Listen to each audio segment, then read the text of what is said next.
உணர்வுகளை காலம் சார்ந்து மூளை எப்படி கட்டமைக்கிறது? How your brain builds time from feelings. வணக்கம், நான் சோமையன். நம்ம இன்னைக்கு பார்க்க போகிற டாபிக் என்ன அப்படின்னு பார்த்தோம்னா, கால அளவு சார்ந்த உணர்வுகள் எப்படி மாறுபடுகின்றது, அதுவும் மூளை எப்படி அதை கட்டமைக்கிறது அப்படிங்கிறத பற்றி தான் நம்ம பார்க்க போகிறோம். அதாவது உணர்வுகளை கால அளவு சார்ந்து மூளை எப்படி மாற்றி வடிவமைக்கிறது அப்படிங்கிறத பற்றி தான். ஒரு மூளை எப்படி நினைவில் வைத்துக் கொள்ளக்கூடியதாக இருக்கும் அப்படிங்கிறத பற்றி தான் நம்ம பார்க்க போகிறோம். குறிப்பாக இந்த ஆராய்ச்சி எங்கே அப்படின்னு பார்த்தீங்கன்னா, இது இத்தாலியில் இந்த ஆராய்ச்சி மேற்கொள்ளப்பட்டிருக்கு. இது SISSA அப்படிங்கிறவங்க இந்த ஆராய்ச்சி மேற்கொண்டிருக்காங்க. இதில் அவங்க பயன்படுத்துகிறது என்ன அப்படின்னு பார்த்தீங்கன்னா, இந்த ஆராய்ச்சிக்காக ஒரு 13 நபர்களை அவங்க ஒரு குழுவாக வடிவமைத்து இந்த ஆராய்ச்சிக்கு உட்படுத்துகிறாங்க.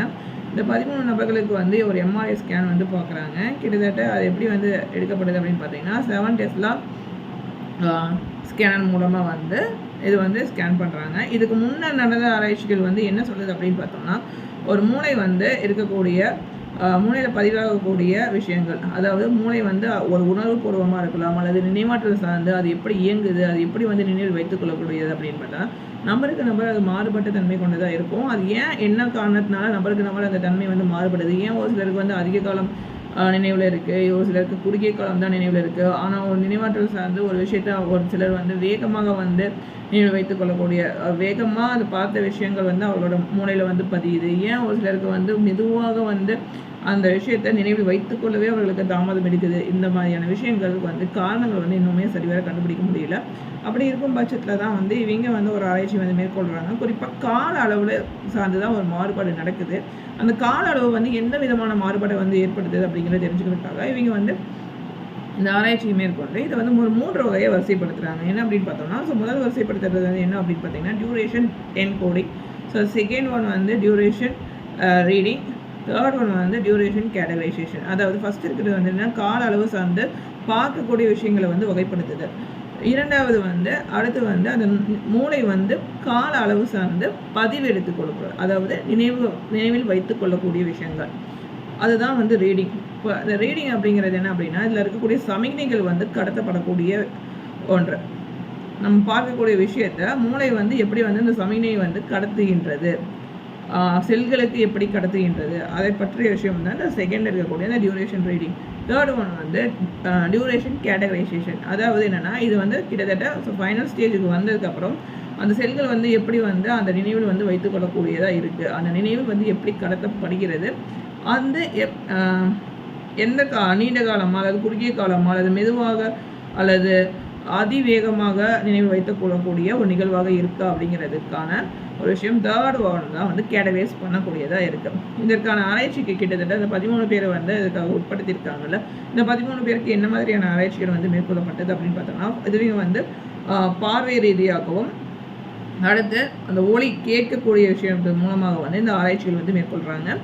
இப்போது பார்வை சார்ந்து அப்போது இவங்க அதுக்கு என்ன பண்ணுறாங்க அப்படின்னா, லைட்ஸ் யூஸ் பண்ணுறாங்க. ஸோ லைட்ஸ் பார்த்தோம்னா 0.2 0.8 செகண்ட் ரேஞ்சில் தான் லைட் ஆன் ஆஃப் செய்யப்படுது. ஸோ இப்படி ஆன் ஆஃப் செய்யக்கூடியதில் கண்டினியூஸாக லைட்ஸ் வேரியஸ் லைட்ஸை அவங்க ஆன் ஆஃப் பண்ணுறாங்க. அப்படி ஆன் ஆஃப் பண்ணும்போது கிட்டத்தட்ட இந்த டைம் பீரியடில் அவங்க மூளையெல்லாம் கிட்டத்தட்ட எல்லா நபருமே அந்த MRI ஸ்கேனிங்கில் இருந்திருக்காங்க.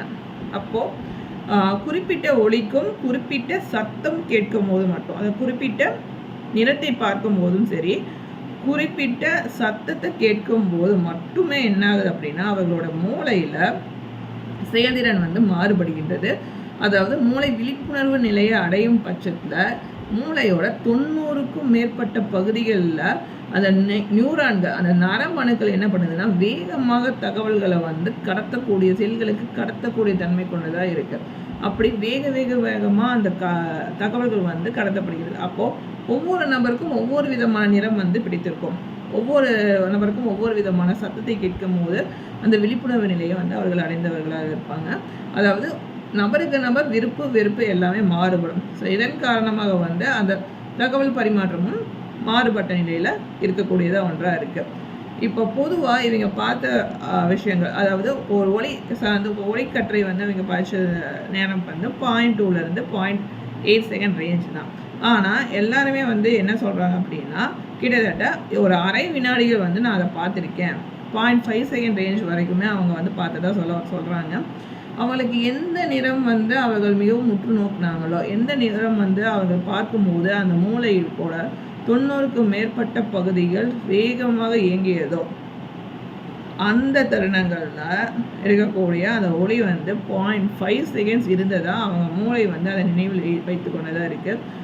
ஒரு சிலர் 0.2 செகண்ட்ஸ் அது வந்து அந்த 0.8 செகண்ட் ரேஞ்சுக்குள்ளே இருக்கக்கூடிய டைமிங் வந்து செட் பண்ணி கரெக்டாக ஒரு சிலர்னால சொல்ல முடியுது. ஆனால் பெரும்பாலானவருக்கு வந்து 0.5 செகண்ட்ஸ் அப்படிங்கிறது தான் வந்து அவங்க வந்து அதை வந்து உறுதிப்படுத்துகிறாங்க. சரியா?